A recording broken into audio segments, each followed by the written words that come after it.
I'm great. Really good, actually. Yeah. You doing good? Doing all right. Good. All right. Let's go. Let's grab some injuries first, real quick, if you don't mind. Like Devin. Name one. Devin. Yeah, it was his knee. You know, he had just a contusion the week before. It was kind of sore during the week. Hopefully he would make it. Just went to warm up, prior to the game and just felt like he couldn't give 100%. So we put him down. Savage and Evan back this week. I'm hoping Savage. He went last week. Pushed it pretty hard. Didn't feel like he could really open up. Last week didn't set not a setback, nothing like that. We just got to get him to burst. Evan, I think is going to be day to day right now. Felt good today. We'll see where he's at here in a couple days. Josh in the protocol. ETN shoulder. He'll be fine. Trying to think, is there another one? Yeah, Anton was ankle. He'll be fine. Yeah, everybody else should be good. How well did your tackles play yesterday? I thought, I'll say this. As an offensive line, I thought it was their best game. I thought the tackles played much better than the week before. They were physical. One of the things that, with that wide 9 scheme, they moved their ends a little bit more. And so as the game progressed, I thought they and us made the necessary adjustments. They started, spiking and pinching the D ends. They were upfield rushers on, passing situations, things like that. So we adjusted both ways. I thought both tackles played good. In your first year here, we talked about closing games and the team needing to learn how to close. Why does it feel like that kind of popped up after they learned how to do it, and now you're back to needing to learn how to finish? That's a great question because, the things I talk about to them, we talk about finish a lot, especially in sports, right? You have to finish, and you got to finish the play, you got to finish the series, the quarter, the half, the game, ultimately. And really yesterday, that was our breakdown, was the end of the game. Offensively, we didn't stay on the field, convert on third down to stay on the field, and then defensively we couldn't get off the field. It just, as great as the defense played in the second half, I think it was 5 drives, 5 punts. There was that one drive where we couldn't get off the field and make enough plays there. So those are things, again, that, have kept us from winning these games. Even with all the attrition that you've had on defense, it seems like it, at least in 2 or 3 of the games, is something you could have overcome, as you alluded to, by just staying on the. I mean, you're 11 of 44 on third down. I mean, that's not good enough. We know that. That's not good enough, and that's something we're gonna take a look at. I felt like early in the game, though, we were better third down, manageable situation. We missed the big one early. We had Christian behind the defense, and we just overthrew it. I mean, those are huge plays. We came back later. We made the connection, with Christian on third down. BT had a huge third down reception. I think it was 3rd and 10. But things that we've got to be better there. And protection, really for the. I mean, 99% of the game was really good. I thought Trevor, was clean, most of the game up until there at the end when they were, doing some exotic pressures. But I thought protection was good, and even on those third downs. When you look at what the game officials have told you what they're going to be calling this year, and you look at what BT did after converting that one first down. Did you kind of think that was kind of a hazy gray area, or do you just think, hey, look, they're going to call that, you can't do it?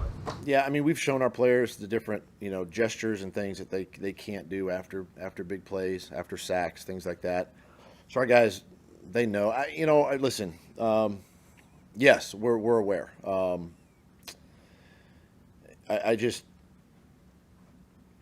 eyes have to be open, right? I mean, we just got to see everything, both sides, things of that nature.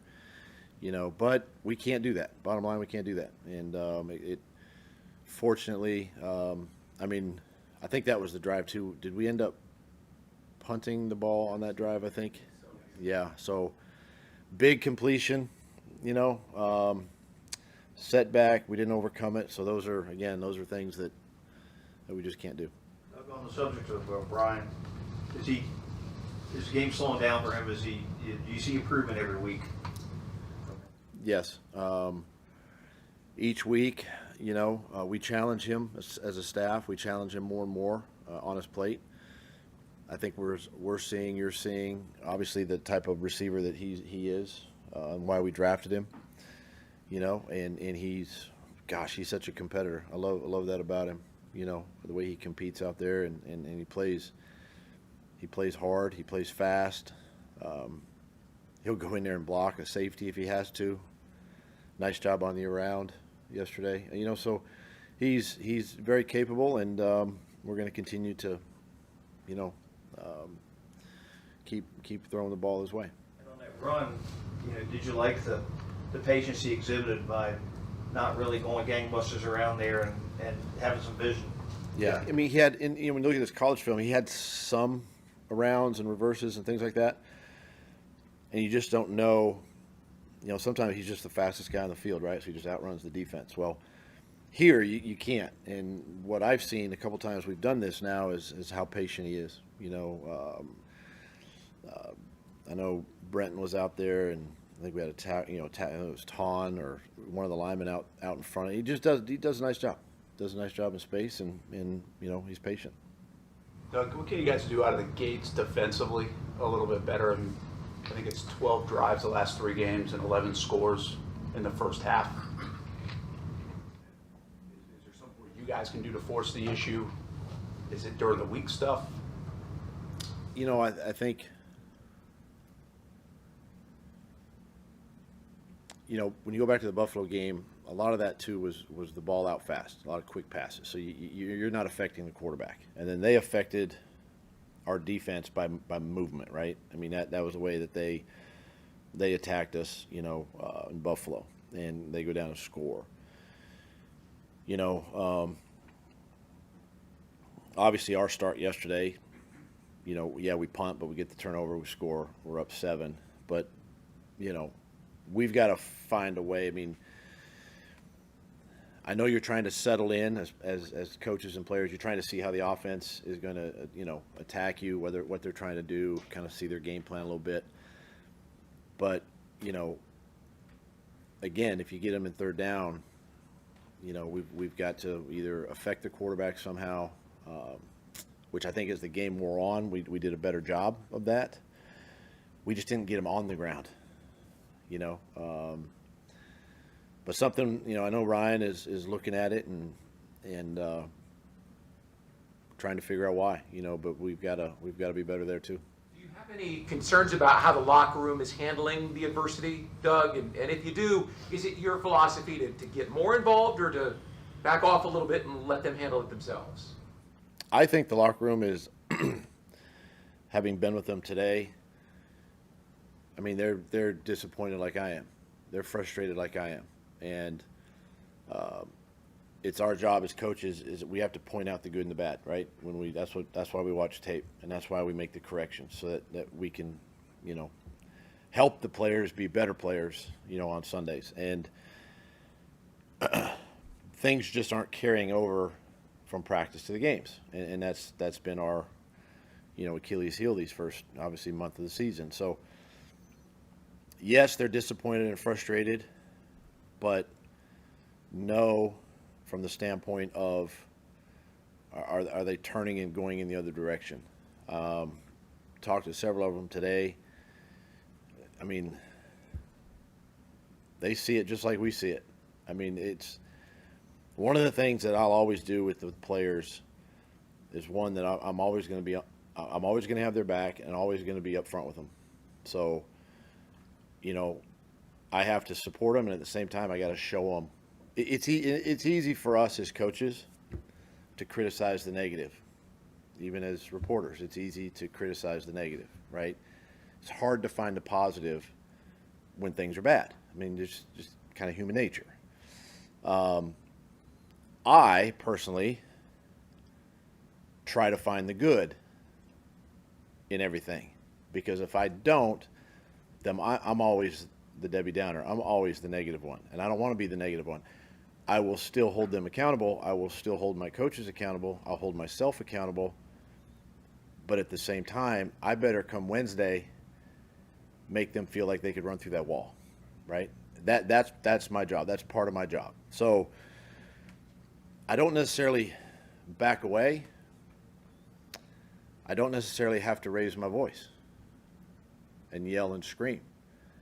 But I think you can get your message across where they understand where you're coming from and what we need to do moving forward. Bigger picture, what is some of the good maybe that you've held on to? But I think you look at offensively. I think the run game has been positive, right? I think that's 158 yards or so yesterday. Rattled off a couple. Tank had a couple nice runs yesterday.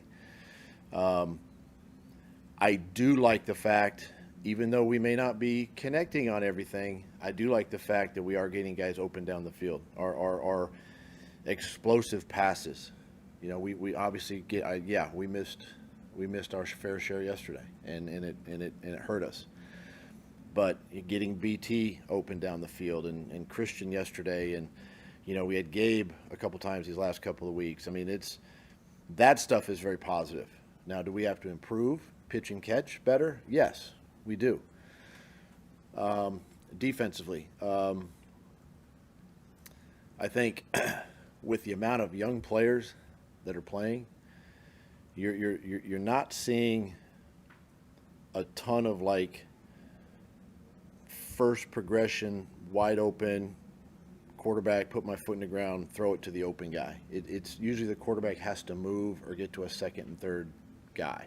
So we're covering guys up. Now, did we make a coverage assignment, a blown assignment in Miami? Yeah, we did. All things we can. Have we fixed it since? Yes. So there's a lot of positive that comes out of that kind of stuff, right? And we can continue to show our players, these things, and the effort is there. Tackling. How close are we, to getting the quarterback on the ground? It might be a negative, but it's a positive to the fact that we've affected these guys. Now we've got to take the extra step and get them on the ground. So there's quite a few things I think that we can continue to show our players that are good. I think Trevor's in a bit of a slump, just throwing it, or would you say could it be more of a mentality thing for him right now? Confidence? How do you describe it? So we missed. Great example for me with him, and with any quarterback. But so we missed Christian early in the third quarter. I think it was the second play. Right, we missed him on a deep. I mean, it would maybe scores. I don't know. The easy thing would have been 2nd and 10, run the football. I'm not going to do that. I mean, yes, I will, but in this case, no. I want Trevor. You got to put the ball in his hands, right? He's our guy, and you got to put the ball in his hands, and we're going to continue to trust him. I'm going to continue to do that. So the next play, we throw it again, but he was high to Gabe. So these are all lessons that he as a player has to understand, right? And the adversity that's going to come with, oh, shoot, I just missed that one, but coach might dial up another one on this play. Let me make that. You have to kind of flush the first one to make the next one. And so he's seeing the field well. We're just not hitting. And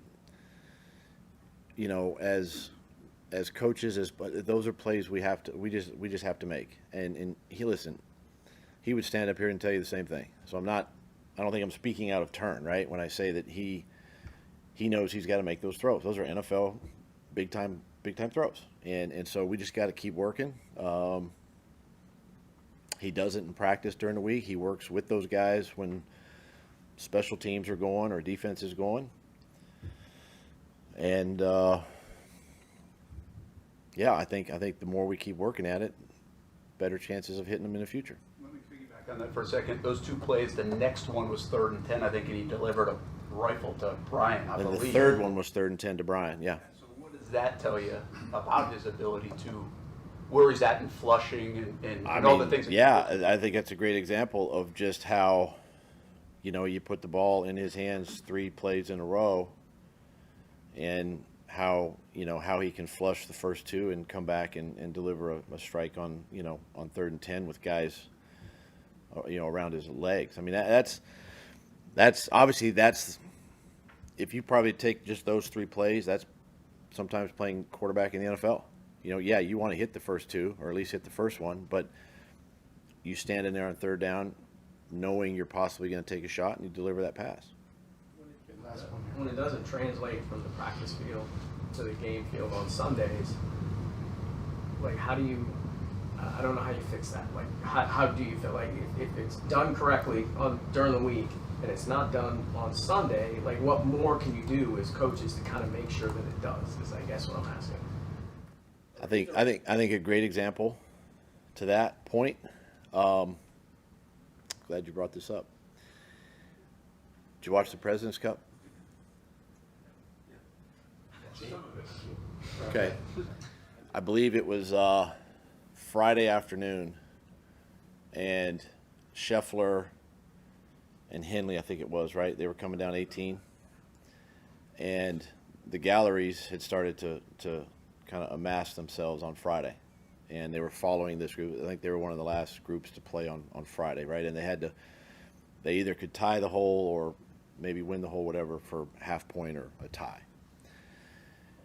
And Scheffler had a distance that he easily, has been for 2 years making those shots, right? And so the commentators actually talked about adrenaline and talked about the emotion of the game and that shot and making that shot. And he took one less club knowing that adrenaline is going to push this ball further. Does that make sense? Mm-hmm.